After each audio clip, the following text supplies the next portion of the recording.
आपलं स्वागत. पाहूयात आजच्या ताज्या घडामोडी. सहकारी संस्थांमध्ये सभासद हा संस्थेचा मुख्य घटक असून त्यांच्या विश्वासावर संस्थेची प्रगती होत असते.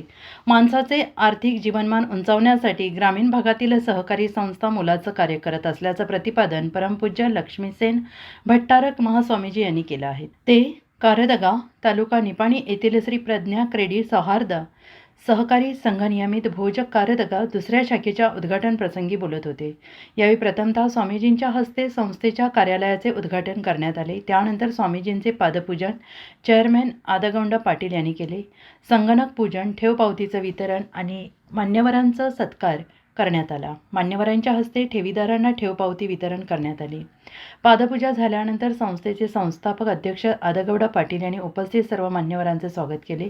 आचार्य श्री 108 प्रज्ञासागर महाराज यांच्या आशीर्वादाने चालू करण्यात आलेल्या संस्थेच्या वाटचालीविषयी सांगितले. संस्थेच्या वतीनं स्वामीजींच्या सह उपस्थित मान्यवरांचा सत्कार करण्यात आला.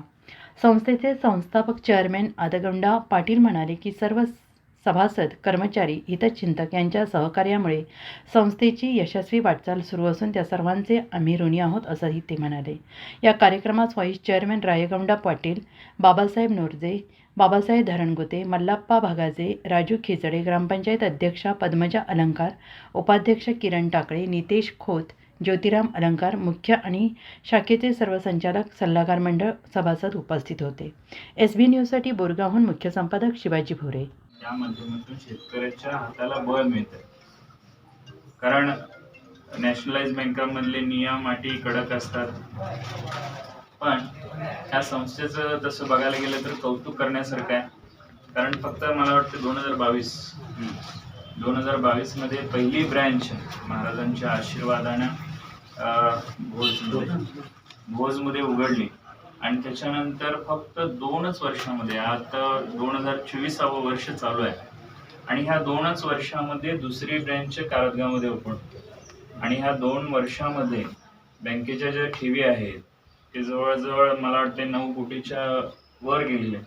म्हणजे 2 वर्षामध्ये इतकी प्रगती. आणि ह्याचं श्रेय म्हणजे कसं आहे, जे काम करणारे किंवा जे शाखाचे लोक. राजकीय, सामाजिक, आर्थिक असा सर्व घडामोडींचा आढावा पाहायला विसरू नका SB न्यूज चॅनल आणि नक्कीच सबस्क्राईब करा.